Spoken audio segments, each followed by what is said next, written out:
Well, good morning, good morning. Good morning from Massachusetts. I'm Jennifer from English with Jennifer, and I hope that you're here to join me for about 30 to 60 minutes. We'll be studying together live this morning. I'm excited to share this time on March 1st with you. I'm going to do a quick look at my laptop to make sure that you can see me and hear me well. If you're in the chat, feel free to give a thumbs up or let me know that you can see me and hear me well.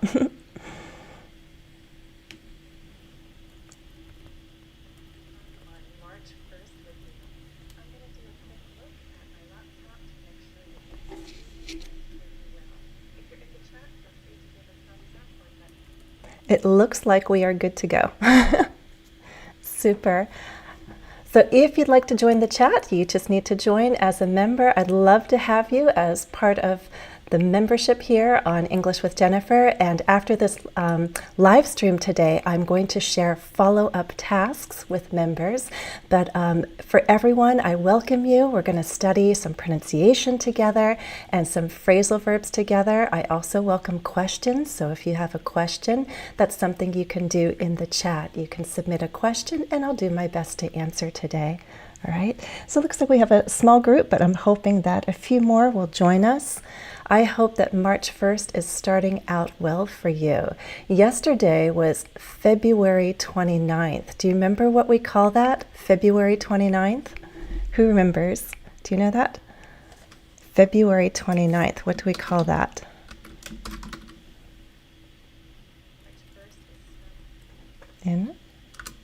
Oops, I get that there. Leap year. Leap year happens every 4 years. So February 29th seems like a special day. I'm wondering if you did anything to mark the occasion, or did you just feel happy to have that extra day? Don't we often complain that we don't have enough time in a day or enough time in a week? And isn't it nice that every 4 years we actually get an extra day, February 29th? So I wonder what you did on February 29th, if you made it special in any way. I'd love to know. I think you know what I did do? I stayed up a little bit last night and I took an extra Spanish lesson. It's not something I usually do in the evening. I prefer to study in the morning or the afternoon.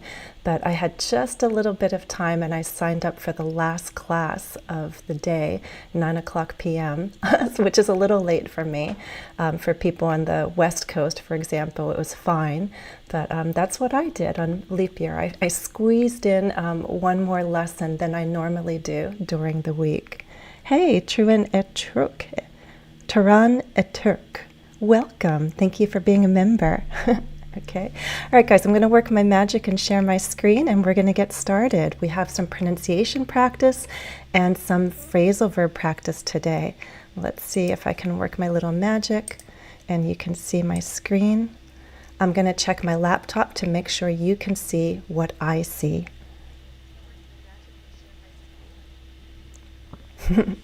Not magic, just technology, which usually works, right? But sometimes technology fails us, and then we just have to put on our thinking caps and find a solution to our tech problems. How do you deal with tech problems? They seem to come up throughout the week, small ones and big ones, right? And then we have to use our problem-solving skills or find someone who can give us the answers, right? I wonder where you go to find answers, or who you turn to, right? How many of you actually just come to YouTube and search for a tutorial by somebody who has the answer, or hopefully has some ideas for the problem that you have? Super, Turan, thank you. Okay, well, I don't know about you. So some people consider March 1st the start of spring. Technically on our calendar here in the US, I think it's around the 20th or 21st that spring begins, but still March is considered a spring month. And so today, although it's quite cold, it's the beginning of spring in my mind. I have a calendar in my kitchen, and I turned the page to March, which always makes me feel happy to turn a new page. I get optimistic on the first of a month, and I look forward to the possibilities and try to forget about the challenges of the previous month and try to be optimistic about what the new month brings. So for me, March is a beginning. It's cold, but the sun is shining. I took my dog for a walk. The birds were chirping. So again, it helped me find that optimism for March. And so this is a quick pronunciation quiz with a bit of a spring theme here. I want to test your ability to hear and recognize vowel sounds that you hear and vowel sounds that you think are similar, okay? Just double checking, make sure the volume is good there, okay? All right, guys, so look at question 1. I'll go a little bit bigger, hopefully. I know some of you are on your phones, so the screen is quite small. Number 1, in the spring, new flowers grow. Grow has the same vowel sound as, I'll pause for a moment and I want you to read those 3 words aloud on your own and then I'll read them. Grow, O, has the same vowel sound as A, B, or C.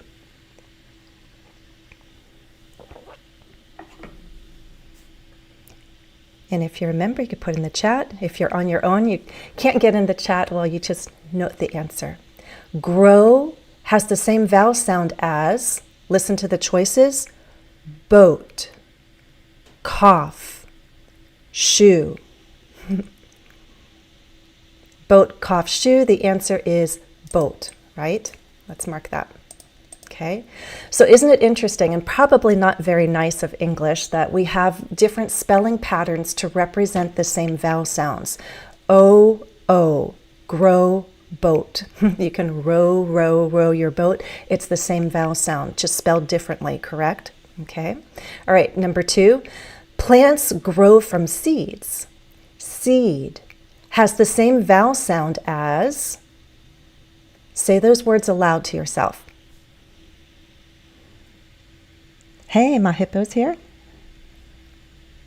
Yeah, did you get number 1, Taran? See, so look, I know this is a problematic spelling combination because there are a few possibilities, but grow and boat. Now what about seed? Seed.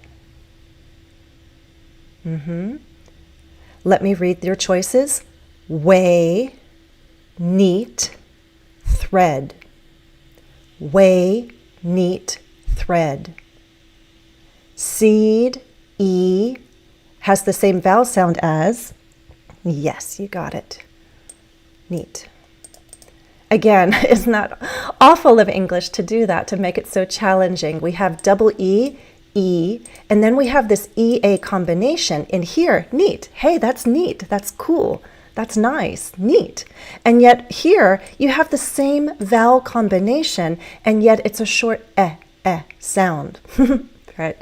So way, neat, thread. Seed, E, has the same vowel sound as E, neat. Okay. All right, number 3. Which word do you hear? Listen carefully to A, B, and C. Which one? I'm only going to say one, and I'm saying walk. Walk. And number 3, which word do you hear? Walk.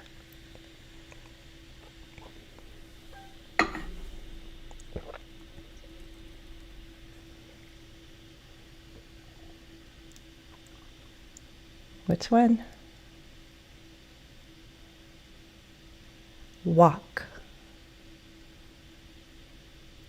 I'm waiting to see if somebody types in the answer. Walk. Walk. Yes, there you go, my hippo. Walk. Walk, woke, whack. So an A, walk, B, O, C, Walk, woke, whack. I said walk. I took a walk with my dog just now. I did. My cheeks were cold. My nose was cold. I took a walk on this first day of March. Walk. Very good. All right, number 4. Which word do you hear? Listen, A, B, or C. Warm. Warm. Warm.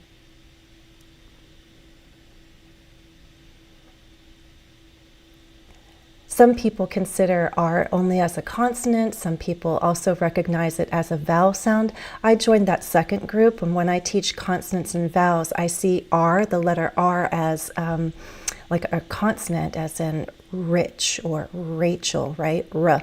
And then let's say in my name, Jennifer, at the end, I see that ER combination as a vowel sound, But, yes, Rosario. Correct. I said warm. Warm, not worm, warm. So these two, that's the tricky part here in number 4. The first one, OR sounds like ER, like my name, Jennifer, worm, or like a fur coat. That sound can be spelled different ways. ER, OR, UR, And look at the lip position too. When I say worm, do you see how my lips are kind of pursed, like I'm almost getting ready to kiss my aunt's cheek? Right?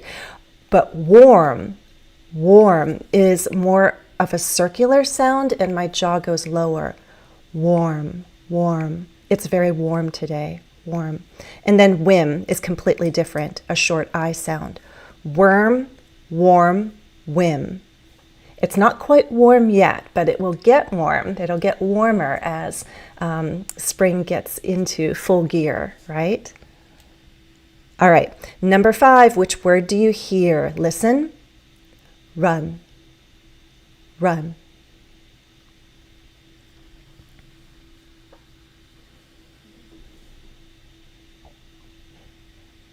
Run.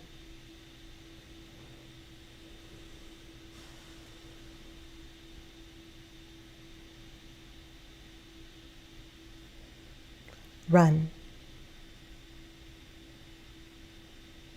Do you hear it?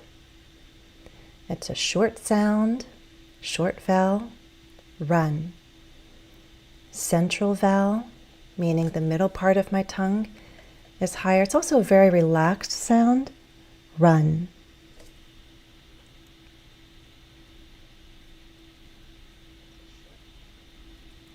Do you see it? Run. I didn't say ran, I said run. Run. So I like to run. Yesterday I ran. I went running. Run, ran. So run, run. Run. If I say be, ran. Ran has that short My jaw goes lower. Ran. And then rain is a very long vowel. Rain. So listen. Rain, ran, run. Maybe I went running in the rain. Okay, let's just say these. Repeat after me so you can feel the different vowel sounds. When you say vowel sounds, if you feel that you're off a little bit, it's not as accurate as you wish the sound to be, something needs to be adjusted. It might be your lip position, might be your tongue position, might be your jaw. Should it be more closed or more open? Listen and repeat after me. Boat. Cough. Shoe. Weigh. Neat. Thread. Walk. Woke. Whack. Worm. Warm. Whim. Rain. Ran. Run. Okay. Now the nice thing to know is when we speak in phrases usually, not just single words, phrases and sentences, and that gives context to your listener. So if you say, oh my gosh, I think, look at the forecast today, it's just all rain, it's going to rain. They know if you're talking about weather, you're more likely talking about rain rather than running. I mean, there could be a connection, but still. And then if you're talking about exercising or how you spend your morning, what you do to stay fit, you're more likely to talk about running rather than raining. So context is going to help your listener. But of course, the more accurate production you have of vowel sounds, the easier it's going to be understood. So vowel sounds are very important, and for that reason, one of the tools I'd like to offer everyone is my pronunciation toolkit. So if you want to do more production, with more production and practice with my model, this is free to you guys. Just go to my YouTube homepage, check out the links. This is the link right here. I think I could put it in the chat for you. Let me see if I can do that. Oops. Let's see where. Yes, I can do that. Boop. There we go. Just have to get back to that screen. So it's a free pronunciation toolkit. If you want to practice vowel sounds with me, it's an MP3 and PDF. Okay? Alrighty. So next, sticking with our spring theme here, I have an excerpt, a little piece from a poem. Okay. How many of you have heard this name? William Wordsworth, a poet. This is a longer poem called Lines Written in Early Spring. I just took a little part of it, right? In poetry, we usually do not talk about paragraphs. We have verses, which are lines, and then we have stanzas, which are groups of lines. So this is just a piece of his poem about early spring. I'd like to read it first, make sure it's understood, and then we'll practice it together, not just for the sounds, but for linking and connecting so that we have sounds that become connected and smooth. We don't just want to speak clearly, we want to speak smoothly and also naturally. Naturally comes with rhythm. Where are you putting the stress? Which words are you emphasizing to create that kind of rhythm that sounds natural? Okay? All right, so let's read it first. Listen. The birds around me hopped and played, their thoughts I cannot measure, but the least motion which they made, it seemed a thrill of pleasure. Okay, first question for you. Which words rhyme? And when we talk about rhyming, we're focusing on vowel sounds. Which words rhyme? I'll read it again. Tell me which words sound the same. Type them in the chat. If you're not in the chat, you can note them down and then I'll confirm the answers. The birds around me hopped and played, their thoughts I cannot measure. But the least motion which they made, it seemed a thrill of pleasure.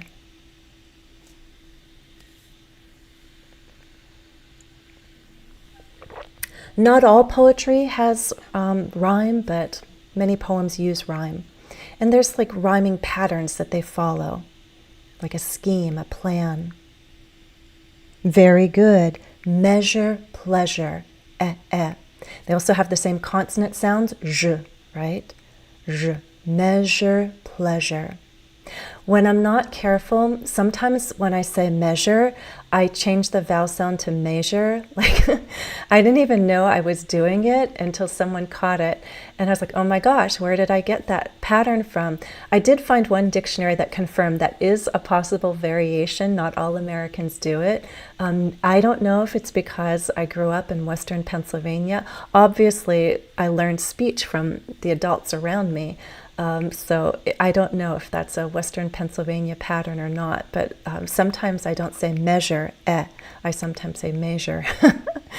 So I guess if I'm teaching, I'd probably recommend the more standard measure. Plus me rhymes with pleasure. We don't say pleasure. Measure, pleasure. Measure, pleasure. Very good, Turan. And I see Rosario got it too. Played and made. So the pattern here is if we were to use letters, and letters are often used to identify the rhyming scheme, the pattern. So we have A, B, A, B. That's a pattern. Some poems are like A, A, B, B, or they throw in a C and a D, right? But this is 4 lines, A, B, A, B. Played, measure, made, pleasure. So that also creates a musical quality when we read poetry aloud. Okay, what is hopping, right? It's like jumping. Jumping is just up and down. Hopping, like, is what rabbits do to move forward. They hop with both legs together. Hopping. Their thoughts I cannot measure. We're not measuring like distance or time. It's trying to comprehend. It's like, how do you understand the thoughts of birds? I can't quite understand what they're thinking, what they're like. I see what they're doing. I don't know what thoughts they have in their head as they hop and play around. But the least motion which they made. So it seemed a thrill of pleasure. And poetry is meant for interpretation, so you can read what you want into these lines. But I like this last part, the least motion which they made, the smallest motion, the smallest movement that they made, it seemed a thrill of pleasure. Thrill can be bad if it's like Halloween, a thrilling movie. But here, a thrill of pleasure is that tingling sensation of goodness, right? You feel good, like when you hear someone sing and they're just awesome and they're beautiful. Don't you get tingles and chills? And it's a pleasure to hear beauty like that. But isn't it amazing for these little birds? It seems that the smallest movement gave them pleasure. And maybe that's not the mindset or feeling of the narrator in this poem. But I like this excerpt because it makes me think that things are so much simpler in nature, and we make life so complex, we humans, and yet birds, they hop around and played, and the smallest movements that they make, the smallest things they do, give them pleasure. So that's what I get out of these few lines. If you have a different interpretation, please feel free to share. And if you're watching the recording and you're reading these lines and you have a different thought, please share it. Okay, I'll read it once more. This time as I read it, now you know which words rhyme. Think about the words that I'm trying to connect. Which words do you hear connections between? The birds around me hopped and played. Their thoughts I cannot measure. But the least motion which they made, it seemed a thrill of pleasure.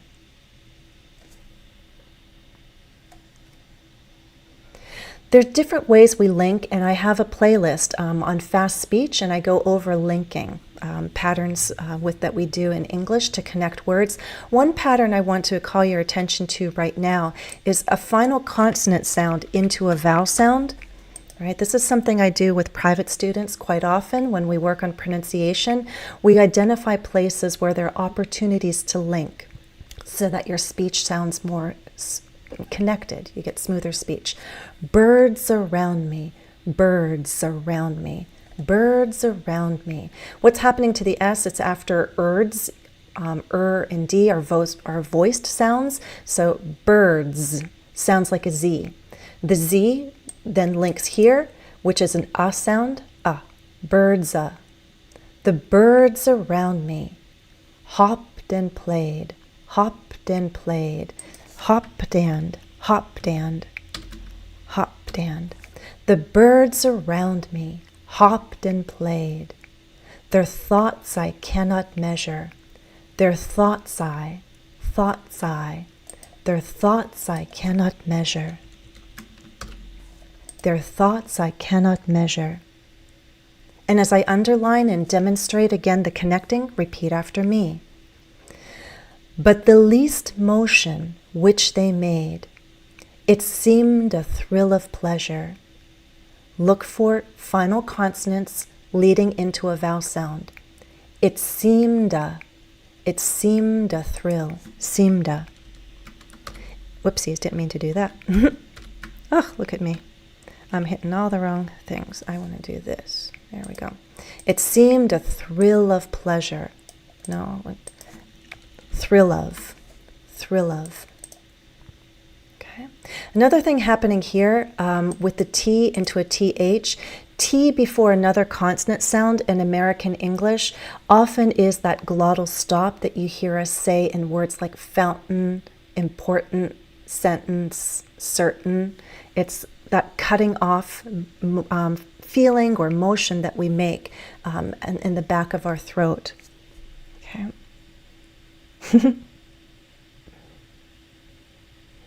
Okay. I think a commercial just came in, or an ad. I apologize for the interruption. Okay. But I was just saying that this T, but the, I don't say but. I would probably cut it off with a glottal stop, but the least. So I do connect it with a glottal stop, and then I go into the TH, but the. Okay. There's more that I can talk about, but focus on that linking this much so far. And if I'll read one line at a time, you can repeat after me. This time we're going to focus on connecting sounds so that each line comes out more smoothly. Okay, listen. The birds around me hopped and played.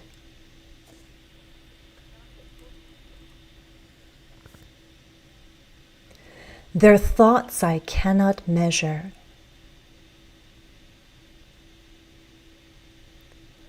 But the least motion which they made, it seemed a thrill of pleasure.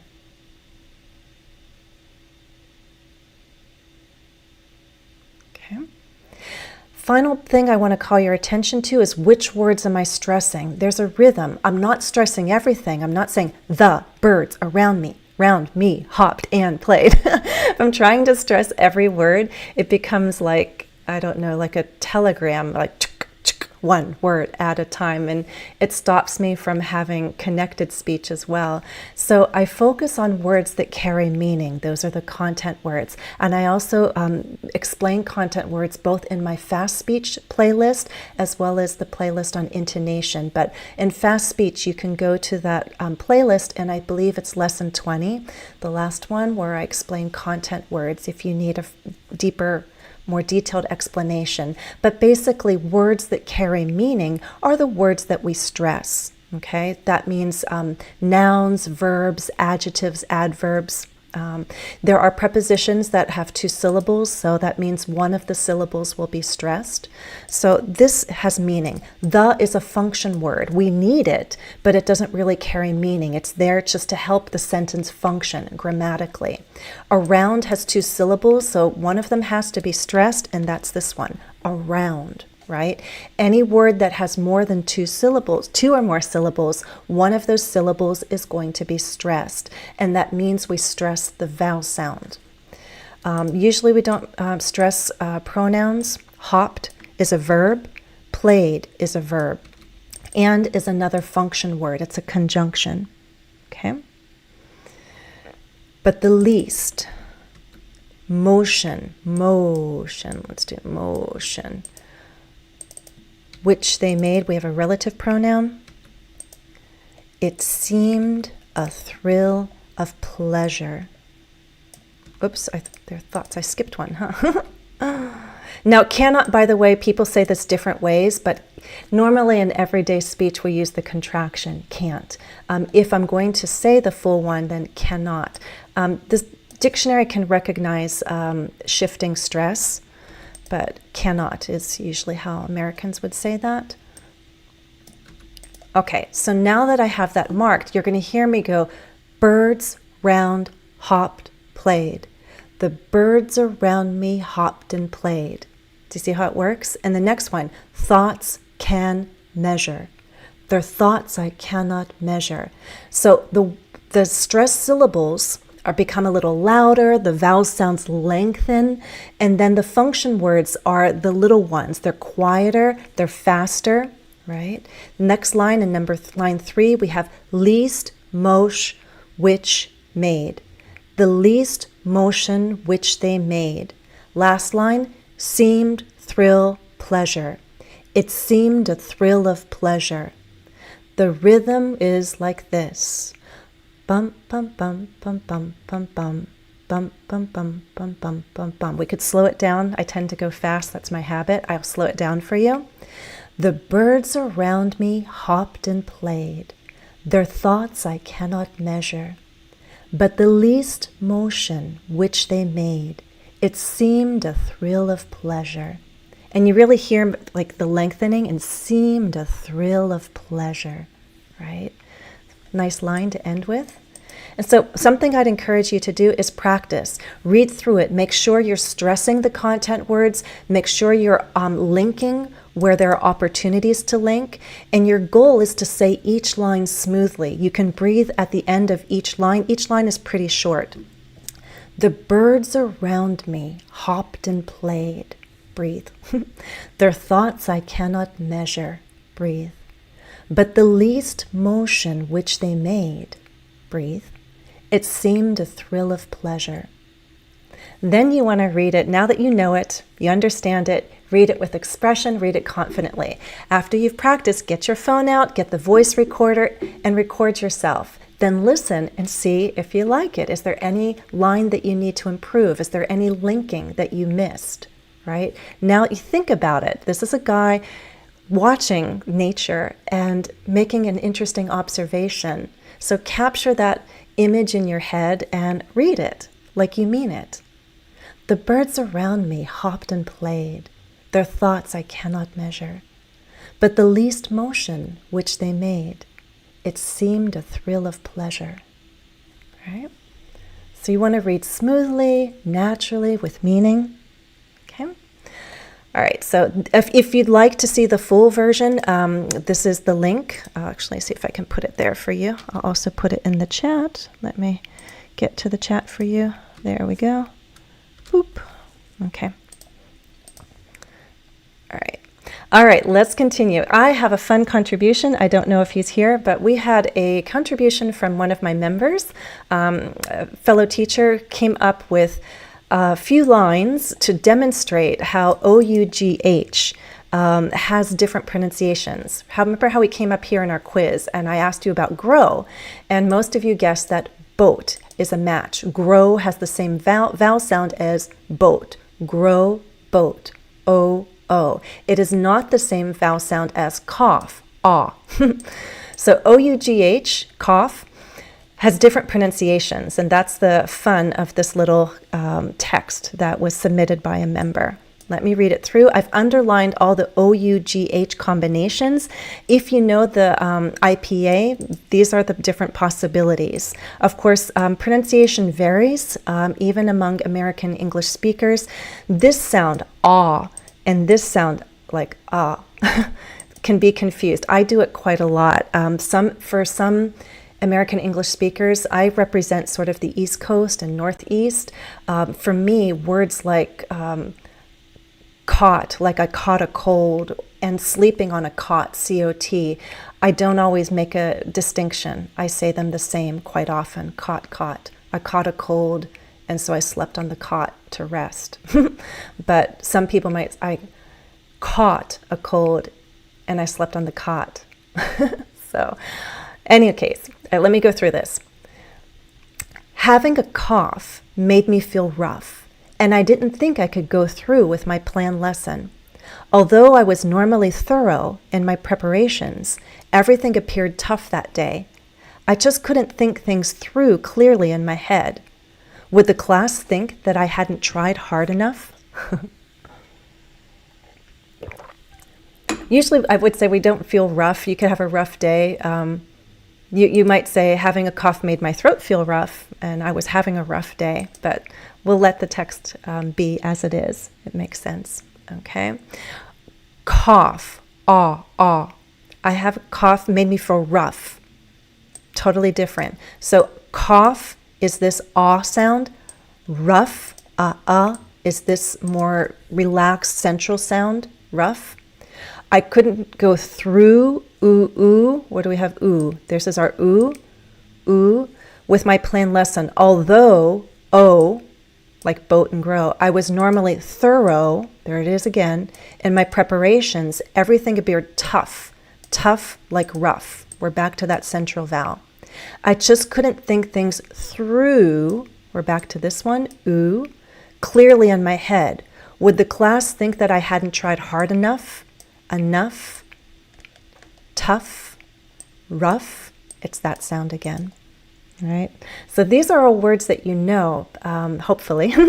And the OUGH sound, represents different vowel sounds, and then do we actually say a consonant or not? So cough, we have an F sound. Rough, we have a F sound. O, thorough, through, we don't have, it's just a vowel sound. There isn't a consonant in there, right? So listen again. Having a cough made me feel rough, and I didn't think I could go through with my planned lesson. Although I was normally thorough in my preparations, everything appeared tough that day. I just couldn't think things through clearly in my head.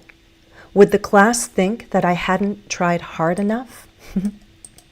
That's another fun text that you can practice. You have my model, practice it, get the voice recorder out, record yourself. It's not about going fast, it's about speaking clearly and smoothly and confidently. So you practice a few times and let that confidence and accuracy build.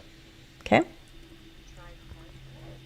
Now's a good time to pause. I'll drink tea. Are there any questions, either related to what we just saw or anything new before I go on?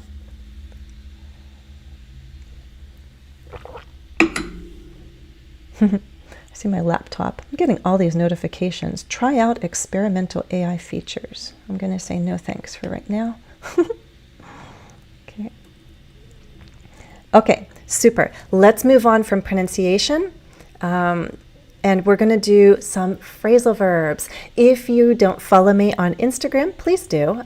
Sometimes the content overlaps, but I also go live on Instagram sometimes. Often my lives are with other teachers. I like to collaborate with other Instagram teachers. And this past week, I went live with a teacher in Germany, Mona, the English teacher, and she selected a group of phrasal verbs and idioms, and we practiced those together.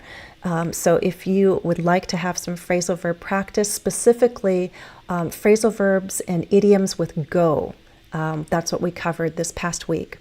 So if you go to my Instagram account, English with Jennifer, actually English with Jennifer Lebedev, you'll see the link to Mona's live. Bavesh, glad to have you. Super. Okay, so I have a set of about, I think, 6 or 8 phrasal verbs that I think you know, but we need to review. It's one thing to know a word, it's another thing to put that word into your active vocabulary. So the first step to learning any new vocabulary is just understanding it. What does it mean? When can we use it? In which contexts? The next step is, to open up to exposure so that you read it and hear it in different situations.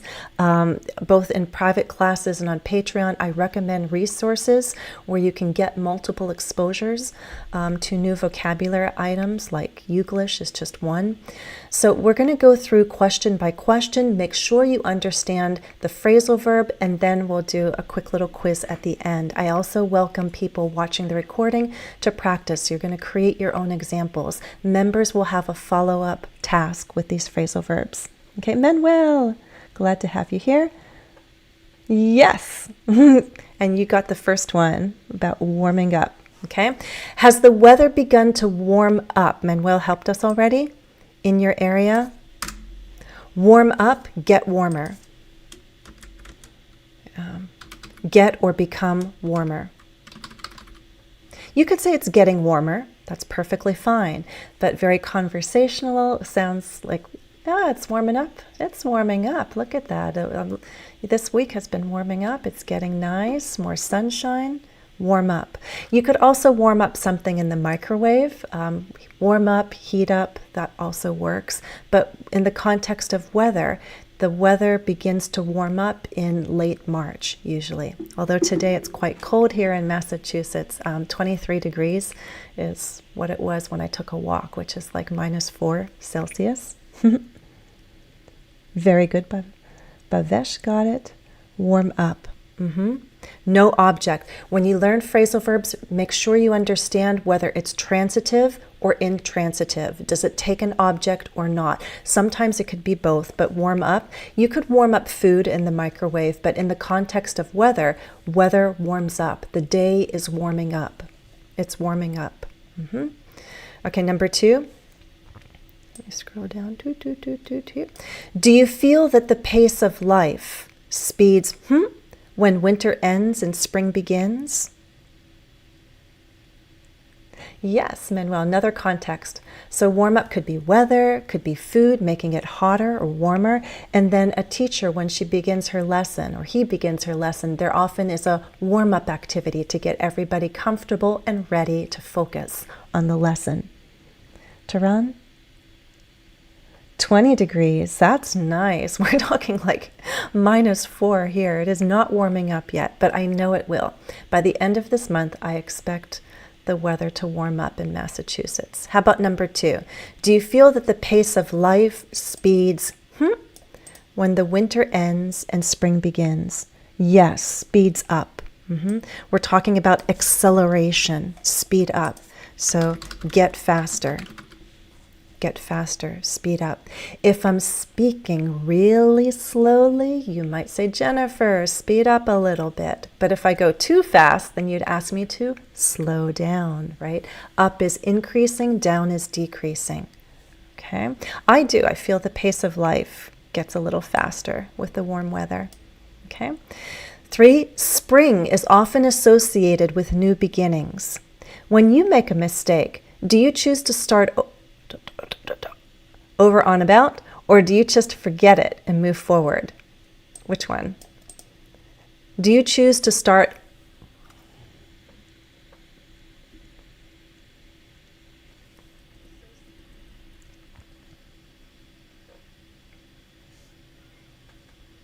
and write them down? Although it's here, it's listed, writing it helps you learn it, right? So we just had warm up, write that down. Speed up, write it down. Yes. Bavesh, Taran, yes. My hippo, you got it. Start over is like do again, start again, right? Let's say start again. Or if we don't want to use the same word, we'll use begin. Begin again. Sometimes you have that opportunity, right? Like if you're reading a sentence and you mispronounce a word, you can choose to start over and read from the beginning again. There's other times where you just need to go with it, right? If you're giving a speech and there's a little mispronunciation, you might just go on. Just go on, because if you start hesitating and stopping at every little inaccuracy, it might not go very well. So just confidently move on and try to read your best and the remaining part, right? So that's interesting. Does anyone have a pattern of always starting over, or do sometimes you just say, hey, forget it. I'm just going to forget it and move on? What's your pattern? From scratch, that's one. Yep, to start over. Start over again. Sometimes you have the time and opportunity to start from scratch again, to start over from scratch. Other times you can't, you don't have that opportunity. You don't have that luxury of time. So you just need to learn from the mistake that you made and move on. Move on means continue. Start over. Okay, let's start over. This could happen in games too. If you're playing a game and you make a mistake, you might ask the fellow player, oh, sorry, can I start over? And they might say, no, that's against the rules. And other people say, yeah, sure, you can start again. You can start over. Okay. 4, do you put all your winter clothes, or do you wear the same clothes all year round? First of all, which particle do we need? And then you can answer the question.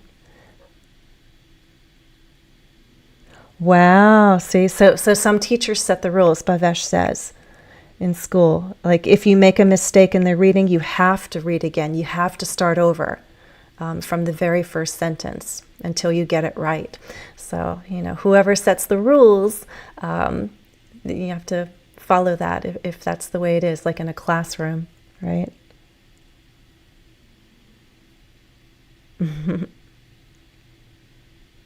Oh, we're seeing all kinds of particles come. The problem is that we have different combinations. Put off is a phrasal verb, but put off is like postponing. If I don't want to do the laundry, I can put it off till tomorrow. That's postponing. But here I'm talking about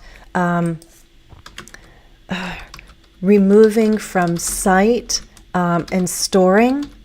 Like I'm putting it in a place where I don't see it and I don't need it, right? After children play with their toys, do they leave them all over the floor? No, they need to put your clothes away. Manuel got it. Ding, ding, ding. Do you put your clothes away or do you wear the same clothes all year round? So this wasn't my practice in the past. I actually previously had a big enough closet where I kept everything just there all the time. Now I have a smaller closet and a smaller room, so I had to decide, what am I going to do? And so right now my summer clothes are packed away in under my bed. I put them away when the cold weather came, and in about another month or two I'll have to change. I'll have to get my summer clothes, the warmer clothes, out, and I'm going to put my heavy winter sweaters away. I'm going to put them away and store them under my bed. I have these storage boxes. Okay. Oh, my hippo. Okay. Take care. Have a good rest of the evening. Okay. Put away. So put away is to store, right? You're cleaning up an area. Think of children putting away their toys at the end of the day. And us, we might put things away. Our desk is kind of messy during the workday, and then we put things away, hopefully at night, so our desk is clear, or we can try to do so. Okay, a few more. You're doing great. 5, if you have a new habit you want to establish, how do you bring that change in your life? How do you make it happen?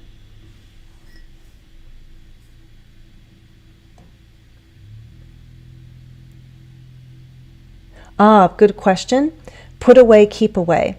So putting away is just storing things, right? You have crayons out because you're coloring with your niece or nephew or child, and then when you guys are done with your picture, you put the crayons away. Again, you put them in a box, you put the box in a drawer, and you're done.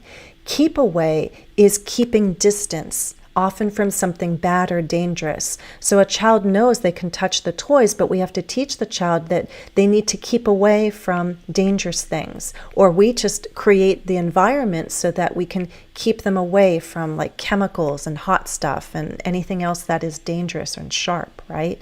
Keep away. You might keep away from, I don't know, places that you don't like. Keep away. So it's creating distance from things that are undesirable or dangerous in some way. Okay. Bring in as a suggestion. I could see that as a possibility. Bring in. I think the best answer, though, you can bring, it's not wholly wrong, but the best choice is bring about. Bring about. Bring about change is a collocation. It's a common phrase that we have in our mind. What do you bring about? Bring about change. How do you bring about new things? Bring about. Okay.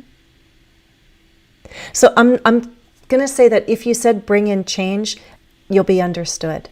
I'm not going to perceive that as a mistake, but I want you to know that the phrasal verb bring about is to make happen.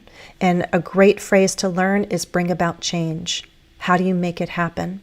Okay. And we can do a quick look here. Let me see if I can go like this. Doot, doot, doot. Okay, we'll go. There's a lot of dictionaries I have bookmarked.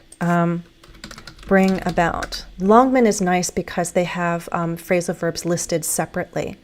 Okay. Bring about change. Oh, you can also use it passively. Okay, so it's a transitive verb. This tells you it needs an object. The object separates it. Bring something about, bring about change. So here's the object. Here, a huge amount of environmental damage, that's the subject, followed by a passive verb, has been brought about. It's passive. Who is the agent? By the destruction of the rainforests. So you could say the destruction of rainforests has brought about a huge amount of environmental damage. You can say it actively, you can say it passively. If you need to review passive verbs, I have videos on that, okay? Why I like Longman is because they also have real examples from the corpus, meaning they've taken this from actual publications, and your eyes can scan to see the grammar and also to see the contexts in which this phrasal verb is used. Okay? Misfortune. Expectation quickly brings them about. Okay. All right, let's get back to our document here. Okay, so bring about is make it happen. Make something happen.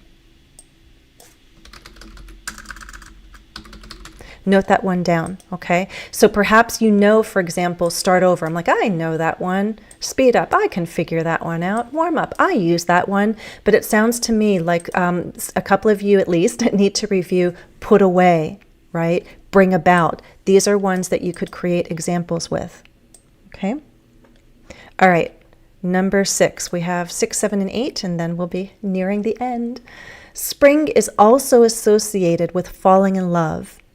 Have you ever fallen, or would you ever expect to fall? Your complete opposite, meaning a person who is very, very, very different from you. Spring is also associated, there's passive, with falling in love. Have you ever fallen, or would you ever expect to fall? And this is... There are different meanings of this phrasal verb, but it could be for in love. It's like, you know, kind of love at first sight. You see that person and there's something about that person that attracts you, right? So immediately you have this reaction and that person attracts you. You begin to feel this affection and you fall... Yes, Manuel. No. Fall on would be literal, like you can fall on the floor, right? But fall for someone, if you fall for someone, then you fall in love. Just everything about them or something about them attracts you to that person, okay? Fall for. So would you ever expect to fall for your complete opposite? Or have you ever fallen for your complete opposite?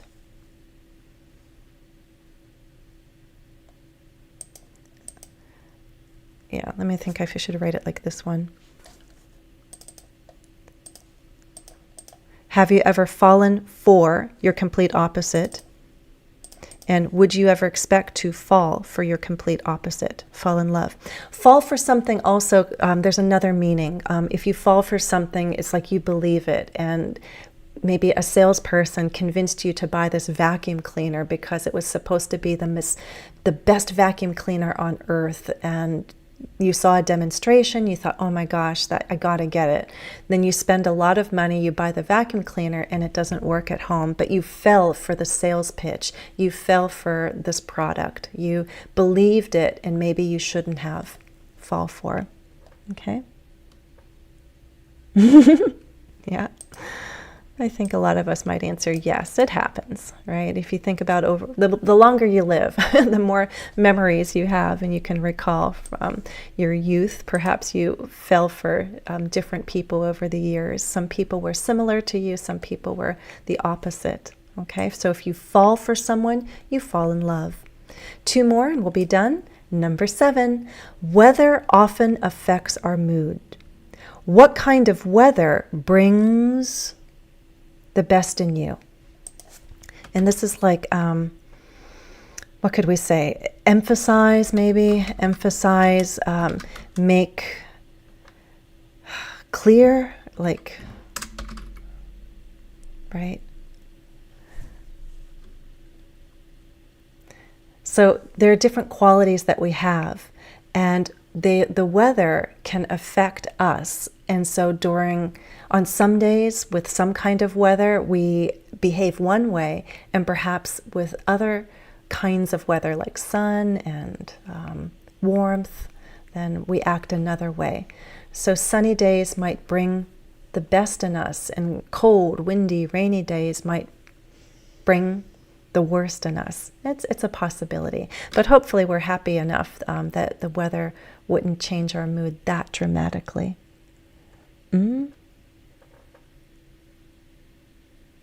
Yeah. The summertime is associated with this. Yes, people go on holiday, they go on vacation. Yeah, they're happier, right? And when they do things with friends and family, those kinds of activities usually bring out the best, make visible, right? Bring out the best. So what kind of weather brings out the best in you? Is it sunny weather, or maybe it's crisp, cool weather? I like the fall too. I start to feel productive and energetic. The summer is beautiful, but I feel more relaxed. I feel more productive when fall comes. The weather cools down and it gets nice and crisp, and I have this energy and I feel productive in the fall. So I think that the fall brings out some good things in me. It brings out the best in me. And another context, think about teachers or coaches, especially in sports. If you've played a sport, good coaches bring out the best in their players, right? A coach who's always yelling and criticizing doesn't make the players feel good. But a coach who knows how to guide and train and correct in a positive way can bring out the best and bring out their best performance. So what kinds of strategies can a coach use to bring out the best in his or her players? There's another context. Okay? Bring out the best. Maybe you can write it this way. I like, Bhavesh, that you focus on yourself. Like, what can you do to bring out the best out of people, other people around you? You can find the best in a situation, but we usually talk about bringing out the best in others. Bring out the best. There are phrasal verbs like bring on, but again, let's focus on bring out right here. So bringing out the best is emphasizing and making it visible, making it clear. So what kind of weather brings out the best in you? It makes those qualities that are good seem more visible and stronger to others. And if you're watching the recording, feel free to write a full answer so that you can practice it. You can say that cool, crisp weather in the fall brings out the best in me. That's my example. Okay? All right, guys, one more. Do you like being outdoors? Do you tend to get more in warmer weather?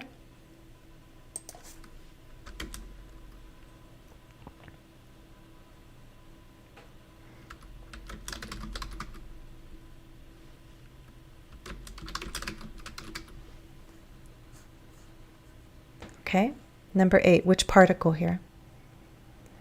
Do you like being outdoors? Do you tend to get more?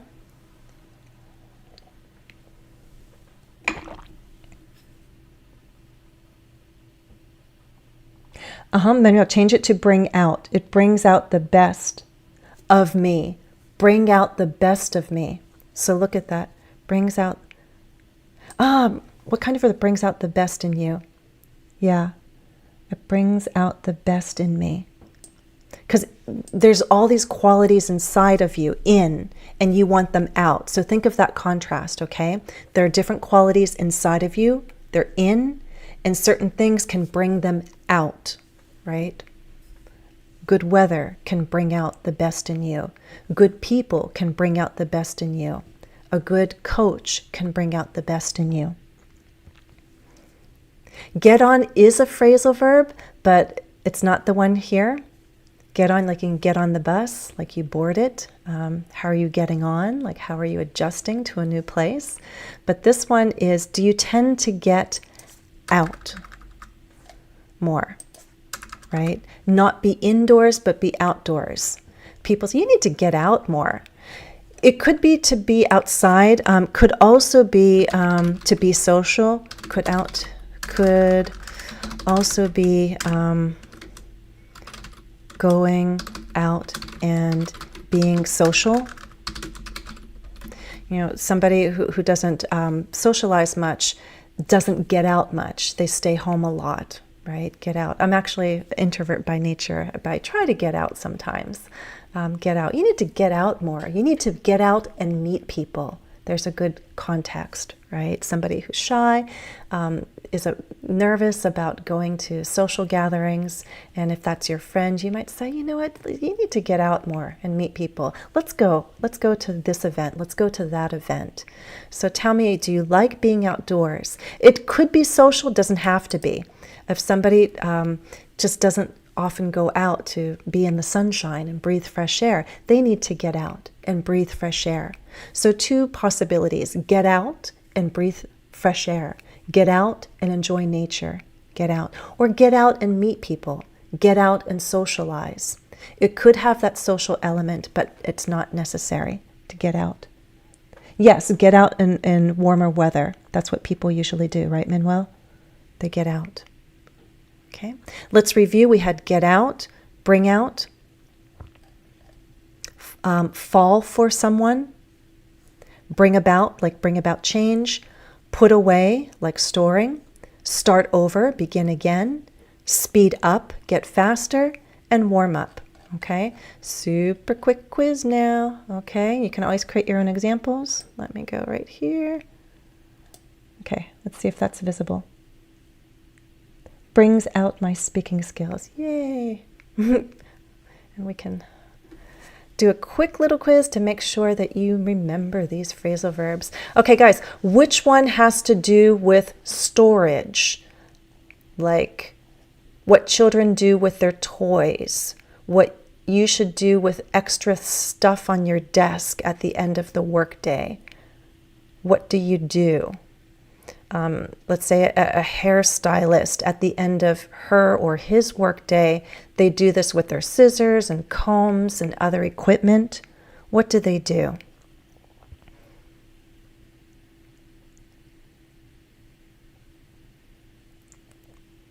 And if you're watching, you just write down your answer. You can start also writing your examples, right? When you store things, yes, Bhavesh, you put away. Okay. Which one has to do with going faster? Like the pace of life. Or how someone talks. If they go faster, they increase their speaking rate, for example. Which phrasal verb is that?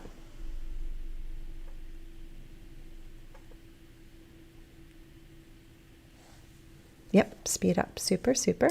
You guys, good. Okay.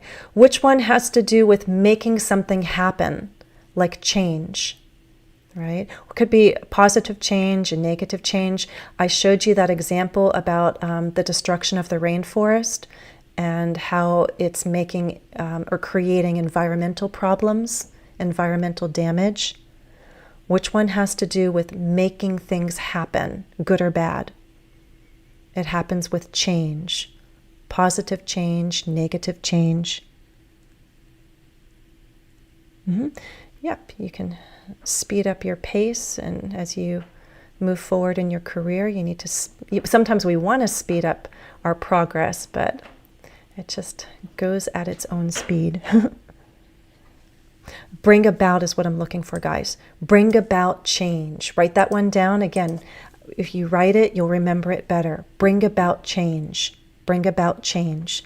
So in the example we saw in the Longman Dictionary is that, destruction of rainforests has brought about a lot of environmental damage.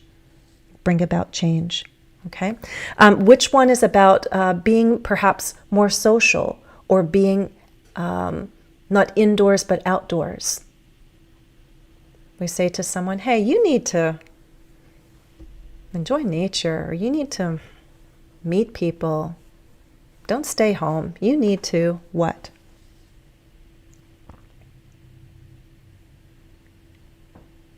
And it's helpful as you learn phrasal verbs, try to learn it with other phrases, other words, like bring about change, put away toys, speed up progress, right? So that you can remember how you can use this phrasal verb. Right now I'm looking for the phrasal verb about not being indoors but outdoors. Yes, Tehran, you got it. Get out. You need to, so write down the phrase, get out and meet people, or get out and breathe fresh air, so you can remember how to use it.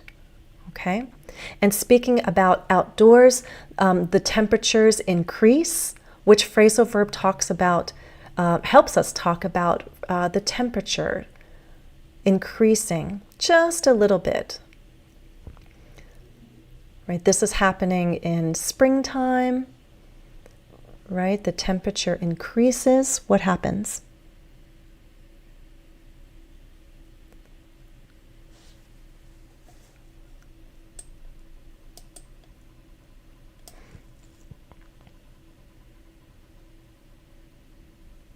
It's also, if you want to use it with an object, you could say like warm up lunch in the microwave, right? You can do warm up, heat up. There you go. You got it. Super. Well, instead of get out of here, get out, yes, get out in that sense. Get out of means to leave a place. So look at the difference between get out of. Get out of here can sound very rude. Get out. It could be like, get out of here. I don't want you in this space with me. We also, by the way, say get out of here as a form of surprise. So that's not just get out, but get out of. And when we say get out of here, and it often sounds not get out of, but get outa, outa. Get out of here. Like, no, I don't believe that. Is that true? Get out of here. Sort of like, is that reality? Is that true? Okay, but warm up is making hot, making warmer. The weather warms up in March. The weather warms up. Okay, maybe it's already warming up. And out of these last three, which one is about falling in love? That should be easy because I just said the main word. Okay, I'll go a little more quickly. Yes, fall for is falling in love. You fall for someone. Fall for someone. Like, you know, Ron saw Sue and he fell for her like that, right? He just knew that Sue was the one for him. Ron fell for Sue. As soon as he met her, he fell for her, right? Everything about her was amazing and he just loved her. He fell for Sue. Okay, out of these two, which one has to do with making things visible, making things clear, and emphasizing them? Like the best in a person, the best qualities, the best performance. Fall for someone. Note that phrase down. You fall for someone, like Ron fell for Sue. Okay? You fell for Sharon Stone? Yeah, oh goodness. I freely admit my celebrity crush is Brad Pitt, and I fell for him a long time ago. I don't know him very well as a person, but of course what I see on the screen was very nice. What I saw was very nice, and I fell for him. Okay. All right. Yes. Bring out your best. Bring out the best performance. Make it visible. Okay. And we already know start over is to begin again. Okay, so I'll just put that here. These are the phrasal verbs I'll be practicing with members. There'll be a follow-up task. A little bit later today, I'll create a follow-up task for further practice. If you'd like to go to the next step, remember I am on Patreon. We'll have our 2 monthly classes, March 8th and March 29th. If you are high intermediate, advanced, B2 would be a minimum. The winning topic, my members voted, and we're going to do idioms about fear and courage. So we have group classes and independent learning tasks.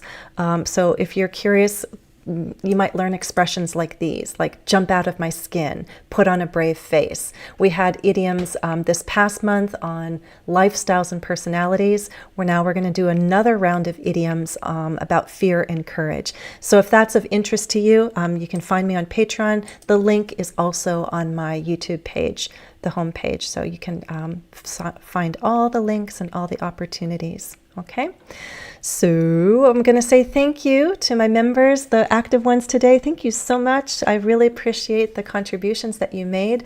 Thank you to all the members. I also want to say thank you to the kind-hearted patrons on Patreon.